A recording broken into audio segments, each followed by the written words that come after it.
Hey everyone, it's the Paracordist coming at you with a how-to video on the double Matthew Walker knot. I've got one here tied already in 7 strands, 7 different colors. I'm hoping this will help convey the knot tying process a little bit better. Before you start, you want to bind your cord either with another piece of string using a constrictor knot or a piece of electrical tape as I've done here. Then you want to make sure you establish sort of a clear side-by-side arrangement of your chords. What I mean is you don't want these chords where they're bound all crisscrossing each other, because if you want the knot to look good coming in and coming out, you're going to want to keep your strands in line.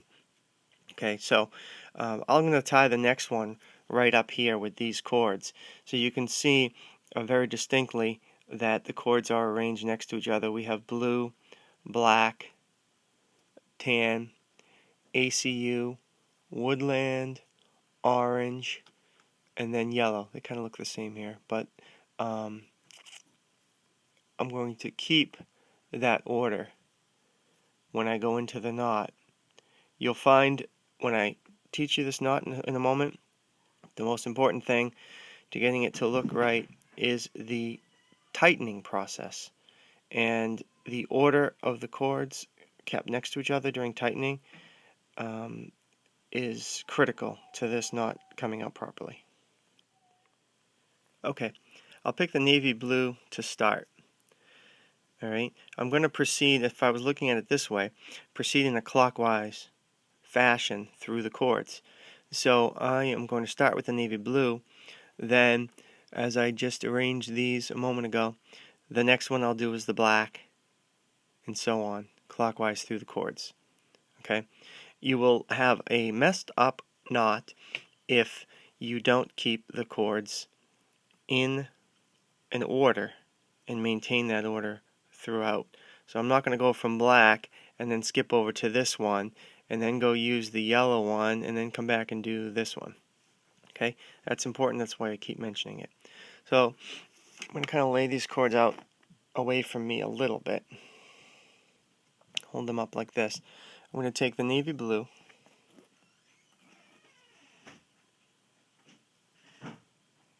cross it over like that, pass the navy blue working end behind all the rest of the chords, and then bring it up through the loop.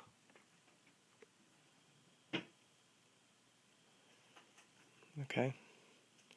Now the next chord is the black. So I'm going to get the working end.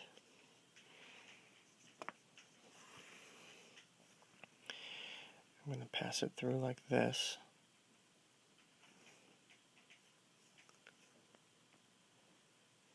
I'm going to let it form a loop just behind the blue loop. Then I'm going to run the black on top of the blue, back around everything again, and back up through here, and kind of pull it off to the left. You see how that is?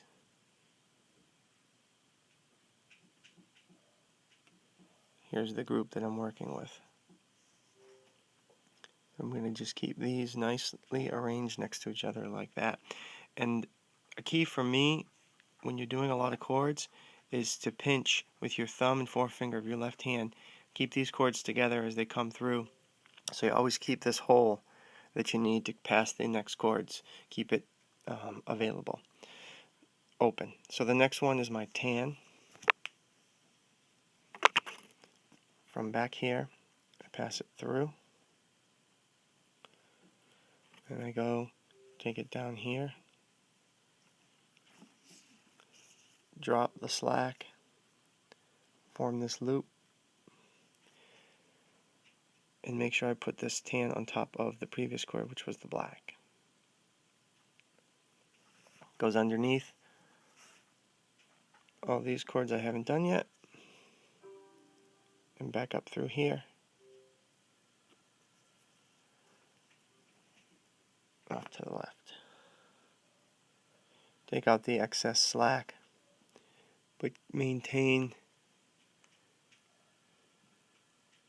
the order. Now repeat. Let's see, in my next one, I almost screwed up. The next one is the ACU, not the woodland. Through that hole, underneath here. Take out the extra slack. Organize it and put it over. Okay. Repeat the next color.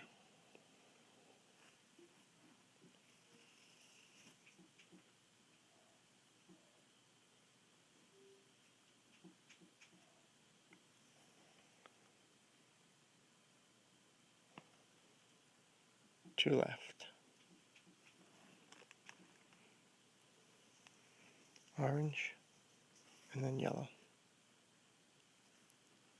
Remember, you don't want to go through one of these other ones by accident.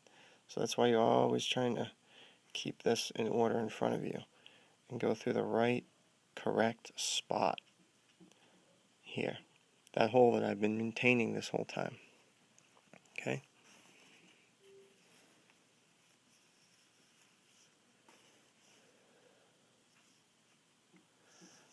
Make sure this goes up there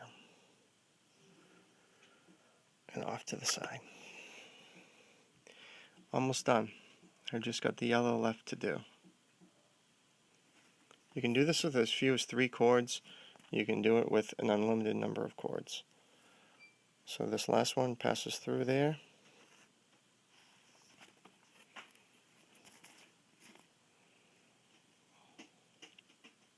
Up there so you can see it.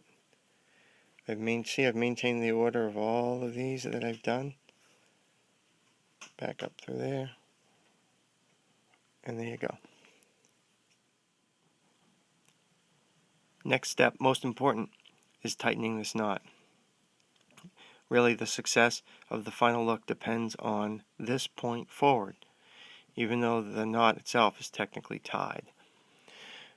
So what I'll do is I am going to start with the blue here, and then I am going to continue to proceed working the knot tight, or dressing the knot, in the order that I did it originally. So the next chord will be the black, then the tan, the ACU, the woodland, the orange, and then the yellow. So I'm going to take this chord, I'm going to tighten it some. Then I'm going to take the black, which is next. I'm going to pull it over to the right, tighten it a little bit, and line that black chord up next to that blue. Okay? Keep it in order, like that. Now the tan.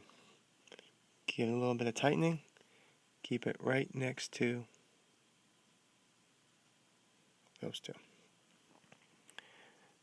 Next, the ACU. It's going to fall next to the tan. Okay? And you can go back here and you can tighten these a little bit. Maintaining this order and the chords next to each other is my goal. Now the woodland.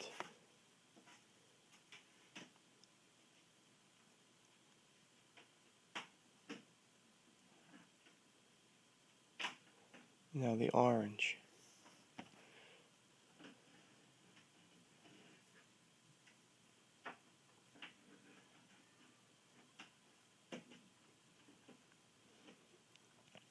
Now the yellow.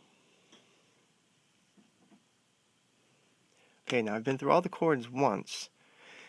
Now we have to go back to the starting chord, which is the navy blue. So I'm going to have to kind of flip this over a little bit, but that navy blue wants to go next to this yellow.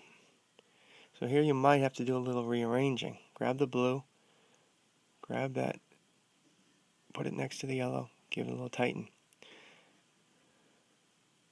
Maintain this order. Next is black. You can see the black seems to have fallen off to the side of the tan. Well, we want to fix that now. We want to put that black in line. It's the next chord, so put it next to the blue. Give it a little tighten. Then the tan, a little tighten. The ACU, a little tight. Keep working around, making sure you keep these chords next to their neighbors in order. Don't let it fall over on the top. Don't let it fall over on the bottom. Keep working this around. Shape it with your hand. Make sure it's in the slot where it belongs. And then tighten. See now this black again? Back to the black. Looks like it's kind of wants to fall over here a little bit. Put it in place. Grab the cord. Tighten it. Next. So you just keep working around in a circle, positioning your chords. Oh, falling out of here. Okay, positioning your chords, dressing the knot with your hand, and tightening it. Now, I'm just going to kind of turn these clockwise a little bit. Now, there's more tightening to do here, but it is just consistent with the process I described. This one, even on the left that I did before, can be tightened a little bit more. It's not as tight as it can be. But really, you can see the knot here. The knot is shaped. There's not much you can do to screw it up now. Just keep working your way around. Tighten from the top. Now it's great. You've got all these strands coming out perfectly next to each other. You can do some other braid with it. When I do the Steel Saints Lanyard, I do this with 4 strands, and it just come out into a 4-strand round braid, and it came in with a 4-strand round braid. So it ends up being a great stopper knot.